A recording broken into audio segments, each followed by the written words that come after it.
I'm Shadi Azum, and I'm the Small Business Innovation Research and Small Business Technology Transfer Program Manager at the Naval Information Warfare Systems Command, or NAVWAR. A part of my role is to oversee the command's portfolio and SBIR, STTR initiatives, but to also be a forefront at creating new program initiatives for all of the individual programs of record underneath the command. And I'm Gretel, the SBIR STTR Director at Connect, a nonprofit partner to NIWC Pacific under NAVWAR. My role is to help make connections between government and industry more accessible. These videos are a crash course into the SBIR STTR program and are in the context of Navy SBIR and STTR. For more information, please visit navysbir.com.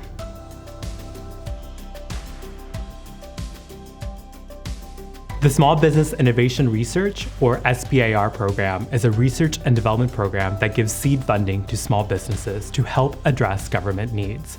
Funding goes directly to small businesses, but a small business has the discretion to subcontract it to a research institution or a large business, for example.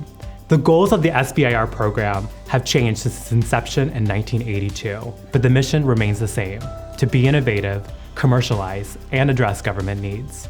The Small Business Technology Transfer Program, or STTR, is a sister program to SBIR. With STTR, a small business must partner up with a research institution. Specifically, a small business must do at least 40% of the work, and a research institution must do at least 30% of the work. Research institutions include universities and federally funded research and development centers. It is extremely important to mention that although a research institution is performing work for the STTR award, the applicant is always a small business. There are 11 federal agencies that participate in SBIR and 5 that participate in STTR. For the purpose of these videos, we'll be focusing on the Navy, which participates in both. But please keep in mind that the structure of the program varies from agency to agency.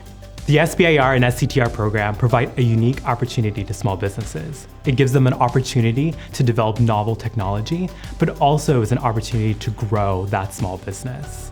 There is that hope and expectation that the products and technologies developed under SBIR or STTR can transition both inside and outside of the government. The benefits are numerous, but a few of them are that the small business can get research and development funding. They can also hold intellectual property rights for a period of time, and finally have that opportunity to obtain additional funding, not just from the SBIR STTR program. In the next video, we'll discuss eligibility requirements to show if you are eligible to participate.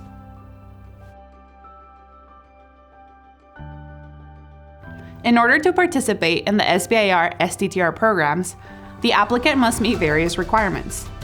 To be considered as a small business and meet the eligibility criteria in order to participate, the small business must have less than 500 employees, be a for-profit organization, have a place of business in the United States, and 51% of the small business must be owned and controlled by U.S. citizens or permanent residents. Every SBIR and STTR proposal has a principal investigator, or PI, who is in charge of the project as a whole. The PI must be primarily employed by the small business during the duration of the award, meaning that the PI cannot be a full-time employee elsewhere during that period. For a Small Business Technology Transfer Award, or STTR award, the PI must be a full-time employee at the small business or the research institution that the small business is collaborating with. It's important to review the agency's solicitation to ensure correct eligibility requirements for the PI. Small businesses may subcontract their work to other entities, such as a research institution or a large business. This may be to capitalize on existing testing and experimentation resources, or it may be to leverage subject matter expertise. For SBIR, in Phase 1, a small business must do at least 2/3 of the work, whereas in Phase 2, they must do at least half of the work. For both Phases 1 and 2 in STTR, the small business must do at least 40% of the work, whereas a research institution must do at least 30% of the work. The remaining work can be done by another subcontractor or entity, as long as the total subawards do not exceed 60%. We understand writing your proposal will be an investment of your time and resources, so we highly encourage you to read the requirements and guidelines carefully every time you wish to apply, as these change frequently between solicitations and agencies. Please contact the agency point of contact listed under your solicitation should you have any questions. The Small Business Administration has full details on eligibility criteria, so for more information, please check out the SBA website. Both Navy SBIR and SCTR are structured three-phase programs. Think of SBIR and SCTR as a journey from a need to a fully developed solution. These phases mark milestones along this journey. SBIRs and SCTRs start this journey with a published topic that expresses a need. Small businesses compete for what is known as Phase 1 by submitting a proposal that declares their technical solution, their qualifications, and a commercialization strategy. The Navy will usually award one or more Phase 1s in order to explore various solutions to the proposed topic. During Phase 1, the small businesses have the opportunity to develop a study that proves the feasibility of their solution. At the end of Phase 1, the awarded small businesses have the opportunity to compete for a Phase 2. Phase 2 offers a substantial amount of funding compared to Phase 1. During this phase, the small business will create a prototype or an implementation based on the feasibility study that they created in Phase 1. Companies that were awarded a Phase 1 have that opportunity to compete for Phase 2. And typically, only one small business is down-selected to be awarded a Phase 2. The SBIR SCTR cycle does not have to start at Phase 1, especially if a small business has been awarded a prior SBIR or SCTR Phase 1 or 2 award. Small businesses may receive up to 2 Phase 2 awards per topic, and typically receive a second one in order to continue the development of a prototype or implementation that is not ready for transition. This sequential Phase 2 is an opportunity at the SBIR STTR program manager's discretion. Any federal agency that participates in SBIR or SCTR has the ability to directly award a Phase 2 that logically extends, derives, or concludes the work from a prior Phase 1 or Phase 2 award. While a formal request for proposal has to be initiated by an SBIR SCTR program manager and that proposal formally evaluated, it does expedite the process and capitalize on existing work that's already been done. Phase 3 can be equated to the destination to a journey. Both Phases 1 and 2 are funded using SBIR STTR program funding. After Phase 2, it is expected that program funding is no longer needed, and that the government program that first initiated that topic will take the reins to award a Phase 3 with non-SBIR STTR funding. A Phase 3 government contract can be awarded at any time, with no limits on duration or funding. An SBIR STTR project can transition into the commercial world. For example, purchased by a large business. While this is not recorded as a Phase 3 in the government, it's still considered a success. Every SBIR and STTR contract is structured with base and option periods. By default, small businesses receive funding for the base period in which they perform the core of their work. Option periods serve as an extension of the contract, allowing the government time to assess the effort and transition potential of the work performed during the base period. It also allows the government discretion on continuing further with the contract, since the government has the right to exercise or not to exercise these option periods. The structure of Navy SBIR and STTR Phase 1 awards consist of one base and one option period. It's expected that the small business finishes their feasibility study at the end of the base period. The option period is only exercised if the Phase 1 awardee is down-selected for Phase 2, offering an extension of time to prep for contract award and expand the work that they've done in Phase 1 base. Each Navy command that participates in SBIR and STTR has a unique Phase 2 contract award structure. Some may choose to have one base period and one option period, while others may have one base period and 2 or more option periods. This structure may depend on the available program funding or how an effort is logically partitioned. Small businesses that participate in SBIR and SCTR have the added advantage of holding intellectual data rights associated with the produced work.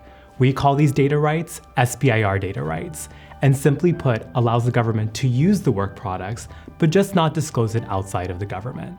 These data rights are in effect for a non-renewable period of 20 years from the start date of the first SBIR SCTR award. For 20 years, the government may use, modify, reproduce, perform, display, release, or disclose technical data and computer software internally within the government and on government systems. Cannot release, disclose, or permit access to technical data or computer software without the written permission of the firm, unless the government has entered into a non-disclosure agreement with the third party. Has unlimited rights to any form, fit, and function data. Has unlimited rights to any operations, maintenance, installation, or training data. It is unlawful for the government to negotiate these rights prior to award. However, a small business can propose unlimited rights at their own discretion. Navy SBIR and STTR projects are based on a topic that expresses the fleet's needs. These topics are posted publicly in what is known as Broad Agency Announcements, or BAAs. It's these BAAs that are formal documents that express eligibility criteria and how to submit a proposal in response to these topics. There are usually 3 BAAs per fiscal year, with multiple SBIR and STTR topics from all agencies per BAA. However, it's important to note that every now and then, an out-of-cycle topic will be released. Once a topic has been released, there are 3 different periods throughout a BAA cycle. These are the pre-release period, the open period, and the closed period.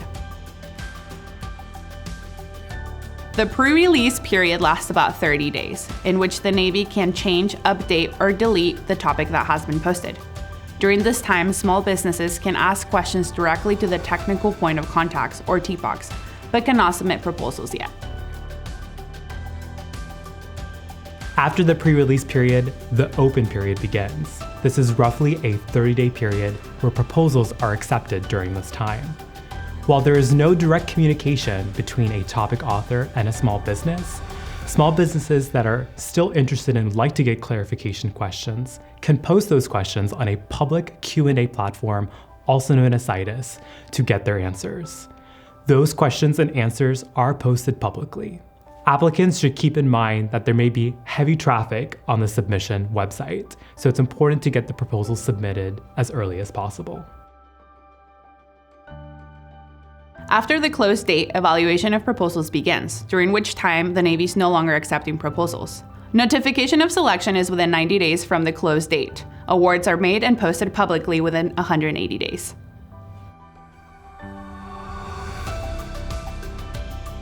The Navy participates in 3 SBIR and 3 STTR cycles a year.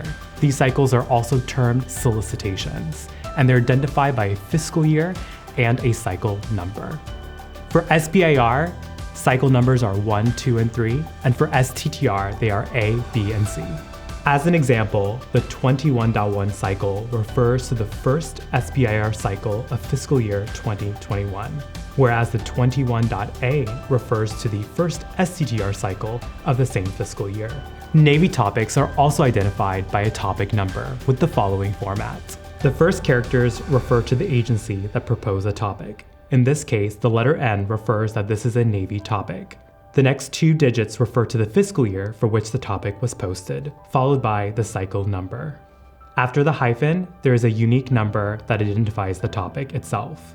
As an example, N203-150 is a Navy topic posted in fiscal year 2020 in the 3rd SBIR cycle.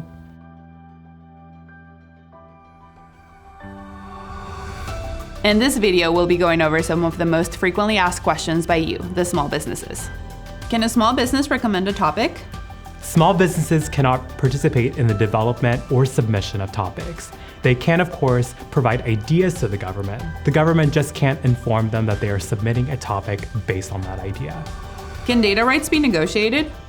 Yes, but only after an award is made and signed. This has to be done in a separate agreement. The government must also not make any negotiation of data rights prior to award or as a condition of an award.